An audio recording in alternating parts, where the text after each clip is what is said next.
Tá faltando mais umas 4 pessoas ainda que estavam conectadas, se ainda não entraram. Bom, mas a gente pode continuar. Enquanto o pessoal não entra.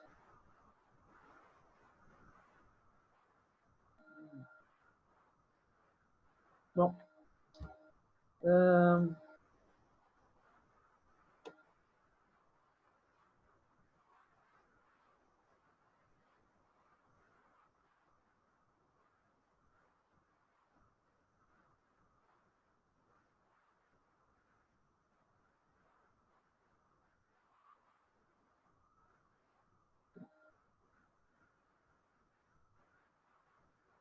bom, então onde a gente parou? Então a primeira coisa que a gente vai estar analisando é ver quais são os fluxos de caixa que vão estar gerando os meus projetos, fazer uma análise de sensibilidade de risco. Na realidade, como é que eu faço isso? Eu vou ajustar o meu, a taxa de desconto dos meus fluxos futuros em função do risco que eu acho que o projeto está levando. Tá? Então, mas tudo isso a gente vai ver com calma. Então, vamos lá. Então, da onde vêm as propostas, né, de investimento para uma empresa ou para uma pessoa física ou para um empreendedor? Eu posso estar buscando motivos internos, né? Eu quero melhorar, por exemplo, a performance da minha empresa e eu vou estar trabalhando os investimentos que eu necessito fazer para melhorar os meus processos, né? Minimizar, aumentar a questão da tecnologia, colocar robôs como a parte das montadoras, que fizeram um trabalho muito forte nessa área, ficar menos dependentes de mão de obra, né? E colocar robô para fazer a coisa funcionar. Outra empresa que tem também uma automação bastante forte dentro da empresa é a Forjas Taurus, a Taurus, que faz as armas. Praticamente zero defeito agora nas armas. Por quê? Porque não tem mais envolvimento de mão de obra direta na linha de produção. Tá? É tudo mecanizado. Tá? Então, as propostas elas podem ser classificadas em diversas modalidades. Primeiro, ampliação ou expansão do volume de atividade. Eu preciso aumentar a minha quantidade produzida para atender a demanda efetiva. Tá? E aqui tem que tomar um pouco de cuidado, porque muitas vezes as empresas estão vendo que a atividade econômica está pujante. Nós já vimos isso várias vezes. O final do ano passado justamente demonstrava que a nossa economia ia retomar de forma mais rápida esse ano. Nós íamos crescer em torno de 2 a 2,5%, e o ano que vem, 2021, já estava sendo previsto aí um crescimento em torno de 3, 3,5%. E claro que os investidores eles estão olhando isso e eles estavam realizando investimentos para justamente atender esse crescimento de demanda. E o que aconteceu? Pandemia. Então, a parte industrial, uma boa parte da indústria, ainda está vendendo porque o comércio foi muito ágil. Né? O Magazine Luiza, Via Varejo, praticamente a Cia Hering, lá das lojas Hering, das camisetas, todos eles começaram a vender por WhatsApp, começaram a vender e fazer entrega, delivery das mercadorias e dos produtos. Tá? Então, o que acontece? A indústria que estava ali não ficou totalmente parada. Tá? Eu estou acompanhando um pouquinho mais de perto a VEG, e a VEG simplesmente ela não ficou nem 15 dias parada, porque ela já retomou, a indústria lá já está retomando, talvez não nos mesmos níveis anteriores à crise, mas tem uma série de setores lá que já estão funcionando tranquilo.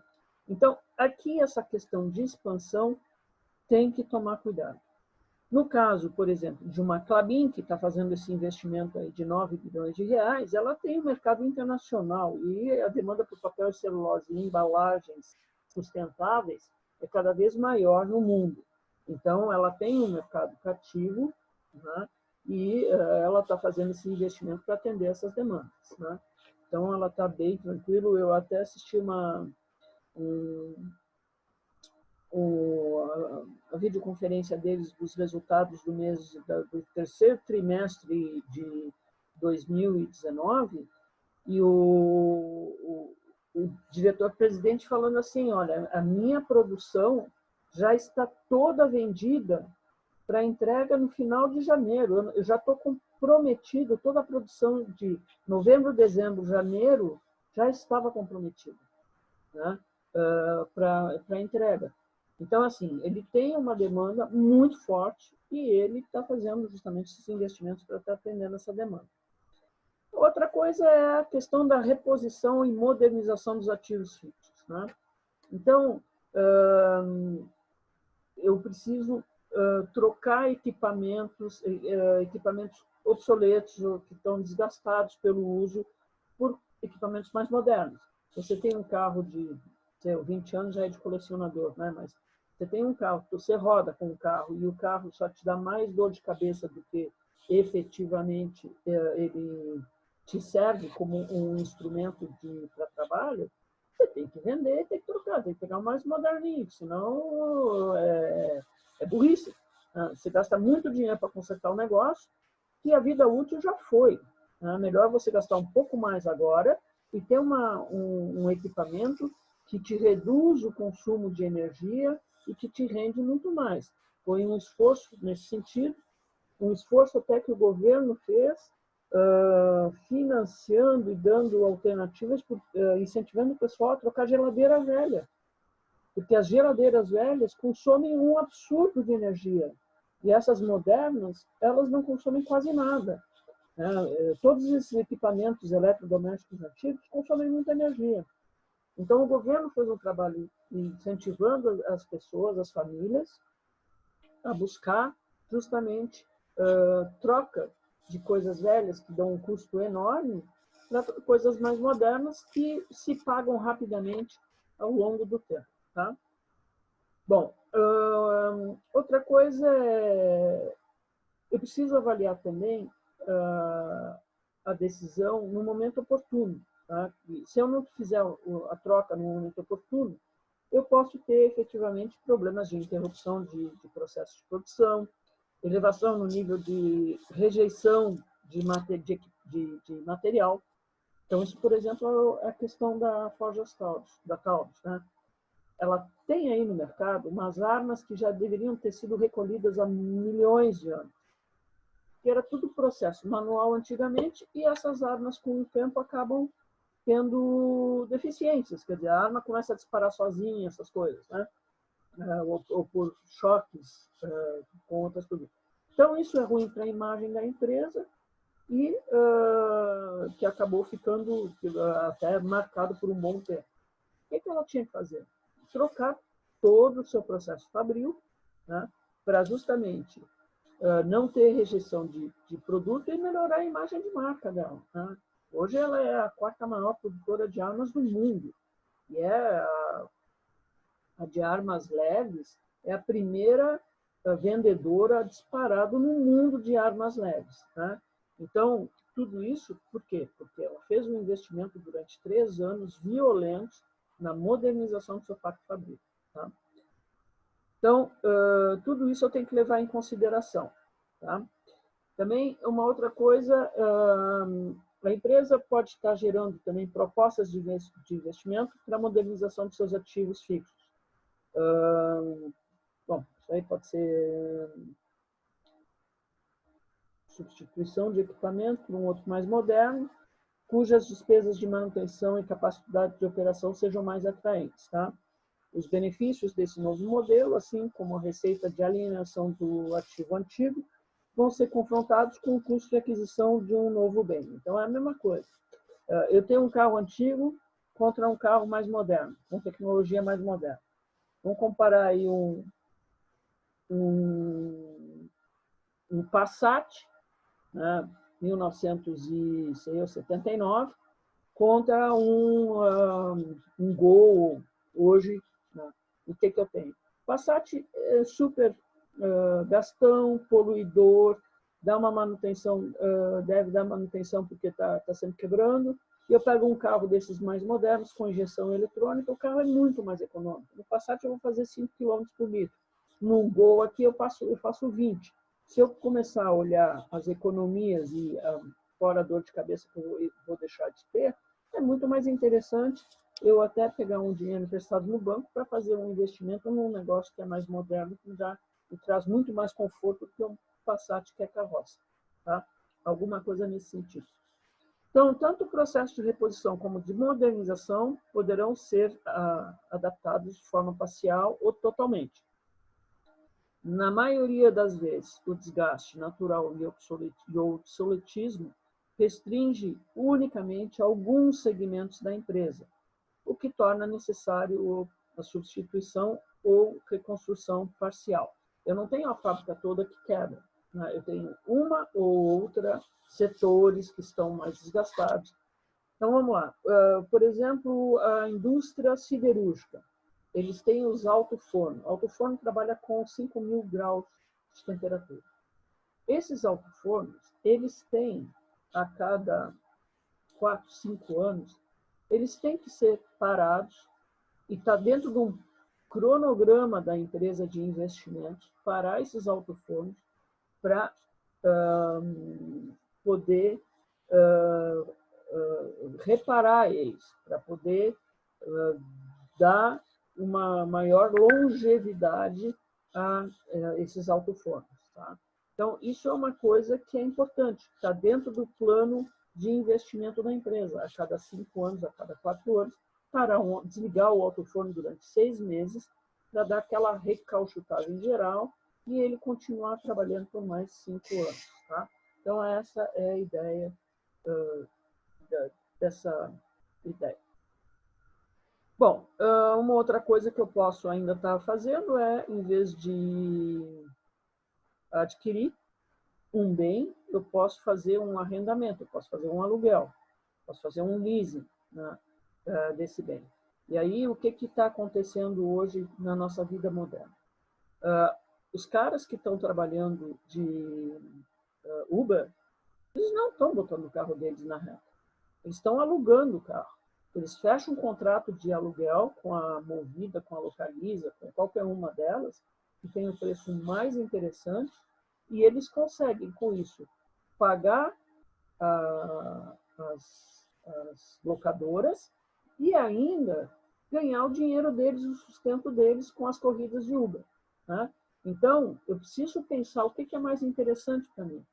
É melhor eu comprar o bem ou alugar o bem? Né? Hoje eu tenho várias coisas assim, na área de construção, por exemplo, tem uma empresa que se chama Mills, que tem máquinas e equipamentos pesados para construção civil. E ela aluga isso para as empresas. Né? Então, ela compra, aluga e é uma parte do negócio dela, do business dela, aluguel de equipamentos. Né? Porque a incorporadora vai comprar um equipamento para fazer um prédio, ou 2 prédios, ou 3 prédios, não compensa. É melhor alugar, põe no preço e um abraço. Tá? Então, tudo isso eu preciso analisar dentro do meu processo de decisão. Outras origens. Né? Então, demais categorias de propostas de investimentos não enquadrados acima, principalmente aquelas oriundas de serviços externos de assessoria. Então, pesquisa e desenvolvimento e publicidade. Não é mais interessante a empresa ter um investimento ou um departamento num núcleo de marketing. Terceiriza isso. Assim como a gente tem feito com a contabilidade, está tudo terceirizado, não tenho mais contabilidade dentro da minha empresa, ou dentro das empresas de modo geral. Toda a parte de, por exemplo, de limpeza, né, também é tudo terceirizado.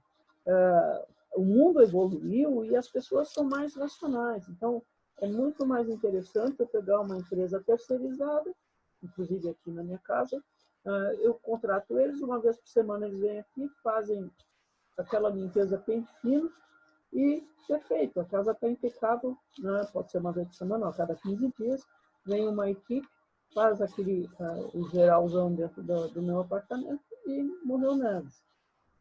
Então, é muito mais tranquilo do que ter uma empregada que venha para estar realizando esse tipo de serviço. Tá? É questão de custo de oportunidade e eficiência no trabalho que está sendo entregue. Tá? Então, outras origens vão vir também de propostas de investimentos decorrentes da formulação estratégica da empresa. Tá? Então, novidades tecnológicas e mercados futuros, tudo isso eu tenho que olhar. E é óbvio que todas as empresas hoje, está todo mundo olhando como vai ser o comportamento da sociedade na saída da pandemia, quando tiver abertura da economia. E todos já estão, nós já estamos aí de olho que as relações com os fornecedores, né? Se vocês tiverem tempo, tem uma entrevista com o presidente da Harvard Business School e o presidente do BTG Pactual. Muito interessante. As relações com os fornecedores mudou. A gente não vai mais botar, encerrar fábricas no Brasil e nos Estados Unidos e no mundo inteiro para produção na China porque é mais barato. Não, porque a gente ficou dependendo da China para respiradores, para cloroquina, para um monte de outros produtos que os países estavam necessitando e quem tinha mais bala na agulha e mais poder de barganha foi lá e levou e os outros ficaram chupando o dedo. Né? Então, hoje, a gente vê que as indústrias, de um modo geral, já estão se preparando e o governo vai estar incentivando também de estar montando ou buscando fornecedores dentro do próprio país que não está dependendo da China. Tá? Então, isso está mudando. E isso são oportunidades de investimento que as empresas estão percebendo. Tá? E são novas oportunidades que estão acontecendo. Então, e uma decisão de investimento de capital deve ser tratada essencialmente como uma decisão de longo prazo. Eu não faço um investimento, como muita gente faz no mercado acionário, day trade. Eu compro de manhã para vender à tarde porque eu quero ganhar dinheiro só aqui. Eu ganhei 2% hoje, tá bom? Tchau, um abraço. Não, quando eu estou fazendo um investimento, eu estou olhando o longo prazo. Eu quero uma taxa de retorno ao longo prazo, não é no longo prazo. Eu quero a continuidade e a competitividade da minha empresa. Hoje eu estava ouvindo a companhia Hering. A companhia Hering é uma empresa de 140 anos que está no Brasil, né? Fazendo camisetas, fazendo esse tipo de coisa. Só que ela se reinventou, está buscando nova tecnologia, está se reinventando ao longo do tempo para se perpetuar. Que eu acho que essa é a proposta. Bom, tipos de investimento. Eu tenho investimentos totalmente independentes, né? Um não afeta o outro. Por exemplo, eu posso, se eu tiver grana suficiente, eu posso efetivamente buscar construir um prédio de escritórios, botar para alugar. Nada me impede de estar buscando, se eu tiver dinheiro também, estar analisando qualquer outro tipo de investimento, né, que não tem nada a ver com a construção de um prédio de escritório. Tá? Então, são dois projetos que são totalmente independentes. Um não precisa da decisão do outro para poder funcionar. Né? Eu posso fazer um prédio comercial, eu posso estar pensando em montar uma empresa de... O que eu posso montar? Posso montar uma empresa de venda de softwares de convites de casamento em 3D principalmente agora com esse negócio de pandemia, etc. e tal, para os caras receberem o convite de casamento tudo por um outro meio eletrônico, né? Qualquer coisa assim, entendeu? Então não tem nada a ver um investimento com o outro.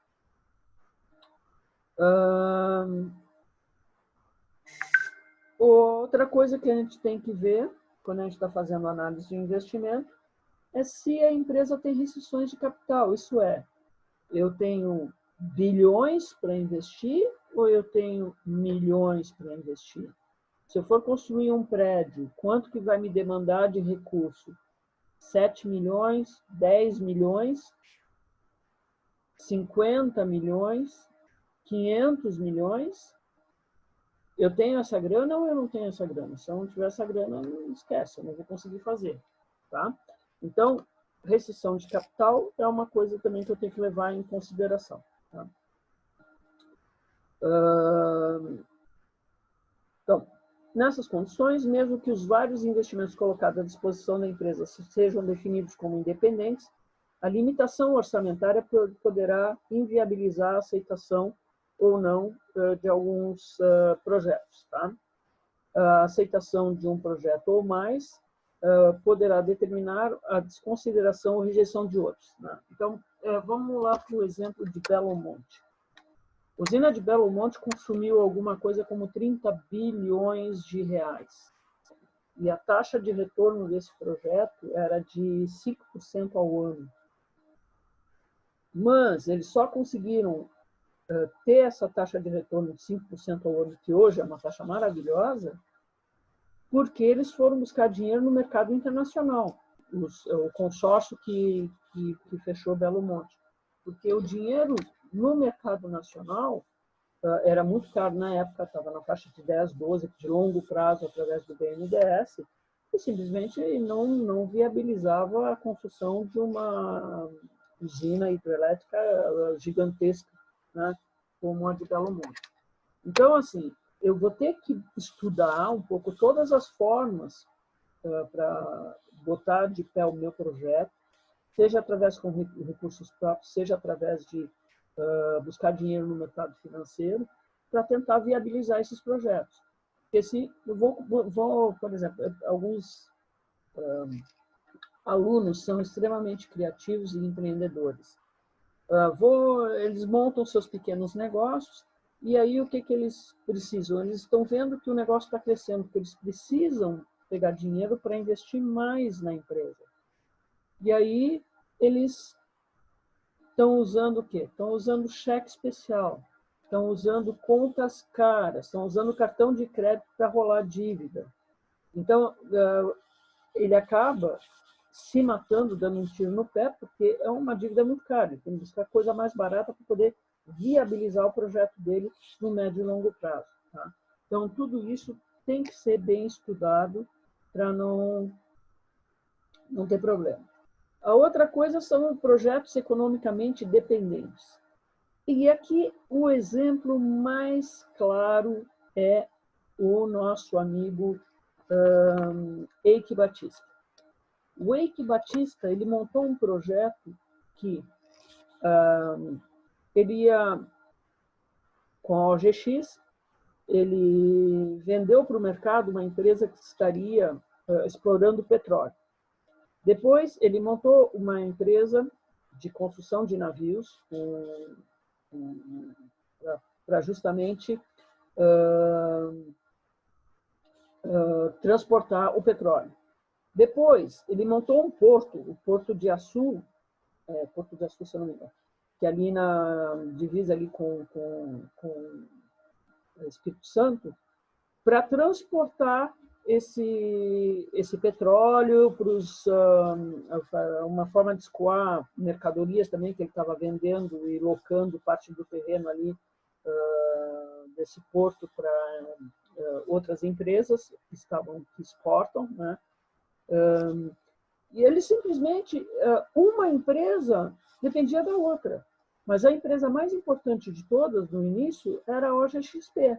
A hora que a OGXP não conseguiu entregar aquele mínimo necessário de barris de petróleo de exploração, o mercado não conseguiu mais acreditar no Eike Batista e nas propostas dele. E o que acontece? Todas as empresas foram para o buraco. Tá? O Porto de Açu ainda tem alguma coisa que está funcionando. A GXP mudou de nome, está aí com a sigla aí no mercado financeiro de DOM, D-O-M-M 3, né? Mas praticamente é uma empresa que não faz sentido nenhum. A de navios nem saiu do papel, ele só saiu buscando terreno, fazendo acordo com prefeituras, ele ia montar essa empresa de construção de navios lá em Floripa. Quer dizer, coisas também, umas coisas bem aberrantes, tá? Então, eu tenho que tomar muito cuidado com projetos que são economicamente dependentes, né? Que um depende do outro para a coisa funcionar. Tá? E tem que andar na sequência, tem que ser um projeto que tenha início, meio e fim. Né? Por exemplo, o Rumo 1 tem fase 1 e fase 2. Se eu não terminar a fase 1, a fase 2 nem vai começar. Então, eu preciso... Uma depende da outra. Tá? É importante isso está sendo levantado. Bom, depois a gente tem os projetos mutuamente excludentes. Isso é, não tenho dinheiro para fazer tudo, ou eu aceito um, ou eu aceito o outro. Eu não posso aceitar os dois projetos. Tá? Então, visando modernizar uma determinada linha de produção, uma empresa está estudando a aquisição de um novo equipamento. Né? Ou eu estudo um novo, ou eu vou reformar, né, o equipamento antigo. Eu preciso analisar qual das duas propostas é a mais interessante para mim, em termos de custo, em termos de economia, em termos de ganhos de produtividade. Né? Eu não vou poder fazer os dois, e reformar e comprar máquina nova. Né? Tem que fazer um dos dois. Tá? Bom, investimentos com dependência estatística são os que se caracterizam por apresentarem variações conjuntas em seus resultados no longo do tempo. Eventuais aumentos ou reduções dos benefícios de caixa de um investimento são acompanhados por variações nos benefícios do outro. Isso aí é teoria. Tá? Exemplo, produção de arte ou carro de luxo. Pode ser classificado originalmente como independentes economicamente. No entanto, o desempenho das duas alternativas está associado aos mesmos eventos externos. Os negócios são dirigidos para o mesmo segmento de mercado. Então, quando eu trabalho com um nicho de mercado, isso pode ser um problema. O cara quer comprar um Rolls Royce ou quer comprar um iate? Ou vai comprar um avião? Né? A grana do cara é finita também, né? Para certas coisas. Bom, visto toda essa questão teórica aí do investimento, vamos trabalhar como se elabora um diagrama ou um fluxograma de um fluxo de investimento, tá? Que é o fluxo de caixa de um investimento. Então, o fluxo de caixa de um investimento, ele é dado assim. No instante zero, essa setinha para baixo é saída de caixa. É o investimento inicial que eu estou fazendo. Então, vamos analisar o seguinte. Nós estamos todos reunidos, nós resolvemos montar uma pizzaria. A gente vai alugar um ponto aqui no Itaim Bibi e nós vamos montar uma pizzaria que vai estar fazendo entrega, delivery para toda essa região, café da manhã, almoço e janta. Nós precisamos de grana. Todo mundo vai ter que botar uma grana para a gente alugar o ponto, botar o forno a lenha e fazer a coisa acontecer. E depois, ao longo dos anos, a gente vai ver que esse fluxo acaba gerando, né, retorno para nós. Então, no primeiro ano, no primeiro mês, a gente pode fazer análise por mês ou por ano, deu uma taxa de retorno de R$2.000 para um investimento de 10 mil, 20%. Tá? E assim sucessivamente. Por que esse é considerado um padrão convencional? Porque eu só tenho uma saída de dinheiro e depois eu só tenho entradas de dinheiro. Essas setinhas para cima significa que o projeto está dando retorno, está gerando caixa para a empresa. Esse fluxo aqui está tranquilo? Vocês conseguiram entender? Sim. Beleza. Tem alguma dúvida? Não. Ok. Então, vamos lá. O fluxo de caixa, esse segundo fluxo, é um não convencional. Por quê? Porque eu fiz o meu investimento inicial, eu tenho taxa de retorno no primeiro, segundo, terceiro, quarto ano, quinto ano, no sexto ano eu tenho que fazer mais um investimento. Então, é o bendito do alto forno lá da siderúrgica. O cara, há anos atrás, colocou dinheiro. E isso aí está trabalhando, está saindo, está gerando caixa. Quando chegou no quarto ou quinto ano, a empresa tem que parar para reformular fazer a manutenção preventiva desse alto forno, né, e aí continuar a produzir. Exatamente a mesma coisa a Petrobras faz com as plataformas dela de alto mar. Eu tenho que parar de vez em quando a plataforma para fazer uma revisão de todo o projeto, da estrutura do projeto, para ver se está de acordo. E essa parada, e essa revisão, esse investimento que eu faço é com essa setinha negativa, porque sai dinheiro do meu caixa. Tranquilo? Bom, então aqui a gente tem aqui o investimento inicial, aqui se chama os fluxos operacionais do meu projeto, e aqui no final, esses 25 mil, é o que a gente chama de fluxo residual. O que é o fluxo residual? Imagine que a gente pegou, montou aí a nossa pizzaria, ela está bombando, a gente trabalhou durante 6 anos, ganhou dinheiro, e aí a gente resolveu parar com isso, porque a gente não gosta de trabalhar tanto pizzaria demanda muito envolvimento, é dor de cabeça, é mão de obra, então nós vamos vender a nossa pizzaria. O que vai acontecer? Eu vou passar o ponto para frente, vai entrar uma grana. Eu estou vendendo tudo que está dentro da pizzaria, geladeiras, fogões, fogão não. Eu estou vendendo as geladeiras, o sobra de matéria-prima, os refrigerantes, se é com mesa, cadeira que o pessoal sentar, não é delivery, eu vou estar vendendo todos esses móveis e utensílios juntos, né? E talvez até eu esteja vendendo o nome da minha empresa junto. Então, o valor residual, ele é composto por tudo aquilo que eu estou vendendo, que eu estou me desfazendo. E esse valor residual, ele é adicionado ao último fluxo de caixa gerado pelo meu projeto. Então, se eu analisar meu fluxo de caixa, meu investimento inicial é 10 mil, eu tenho 5 fluxos de 2 mil e um fluxo de 27 mil reais no último ano. O que eu vou fazer? Eu vou pegar e vou descontar para saber se é viável o meu projeto ou não. Vou descontar isso daqui por uma taxa de juros, que a gente chama TMA, taxa mínima de atratividade, que é a taxa que eu usei para avaliar a viabilidade do meu projeto. Tá? E aí eu vejo, a gente vai aprender essas técnicas de análise de investimento, nós vamos ver se é viável ou não é viável o projeto. Tá? Então, conceito de investimento inicial, fluxos operacionais do projeto e valor residual. Esses conceitos estão tranquilos?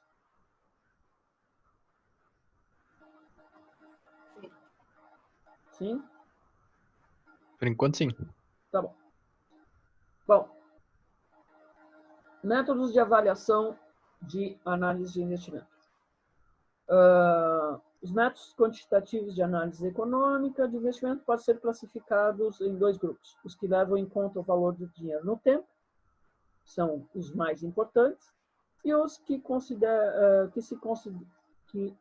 consideram a variação por meio do critério de fluxo de caixa descontado. O que não considera o valor do dinheiro no tempo e o que considera o valor do dinheiro. Tá? Então, assim, nós temos 3 grandes grupos. O primeiro é o payback. Todo mundo já ouviu falar em payback, né? Payback eu estou simplesmente medindo. Nós fizemos um investimento. A maioria, por exemplo, de gestores aí que tem bares e tudo mais, eles sabem, eu botei 2 milhões no meu bar e eu vou recuperar esse dinheiro aí em 2 anos. Né? porque ele já tem noção do negócio. Ele não vai fazer conta, descontar pela taxa pelo custo do dinheiro, etc. e tal, para ver isso daí. O restaurante tem aqui do lado, o cara também, ó, nós botamos aí 4 milhões para montar o restaurante e ele está analisando o payback dele. Ó, quanto tempo eu vou recuperar meu dinheiro investido? Eu vou demorar 1 ano, 2, 3, 4 anos para recuperar. Então, não leve em conta o custo do dinheiro. Tá? É uma forma fácil de olhar, de analisar. Eu investi 100 mil no negócio e em 2 anos eu recuperei o dinheiro que eu investi. Então, aqui eu estou olhando o fluxo de caixa, olhando essa proposta aqui de payback, eu vejo que o meu projeto se recupera em 5 anos. Né? Aqui é 8, aqui é 6, aqui é 4, aqui é 2 e aqui é 1, é 0. Então, no 5º ano, eu já recuperei meu projeto. Tá? Qual é a vantagem do payback? Então, a vantagem do payback que é muito simples da gente entender.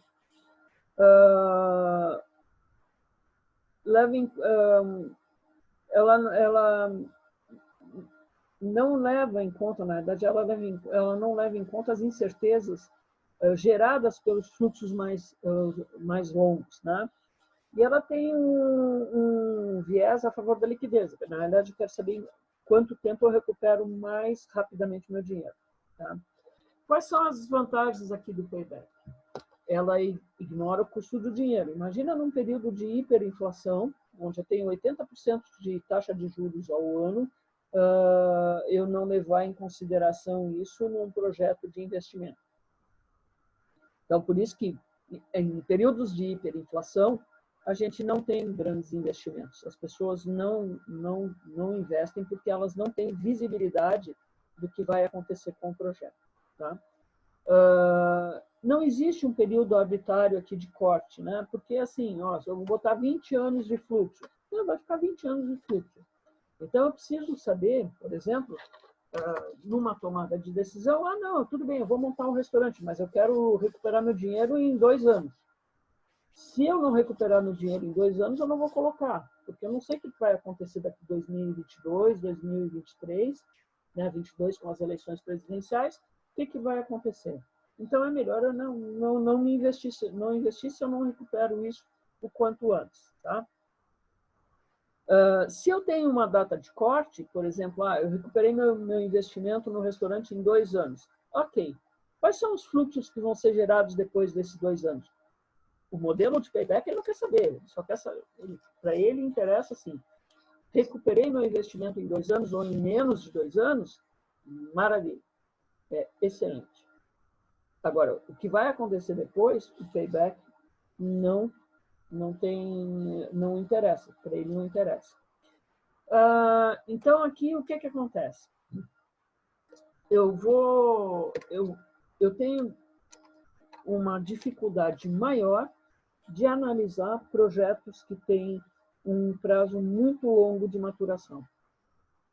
Então, é uma coisa que o payback vai me inviabilizar projetos. Por exemplo, construção dessa hidrelétrica de Belo Monte. É um projeto que tem um payback em 20 anos, ou 25 anos, ou mais que isso, né, que é o período de recuperação do investimento. Se eu tiver um prazo tão longo assim, quem são os investidores que vão botar dinheiro?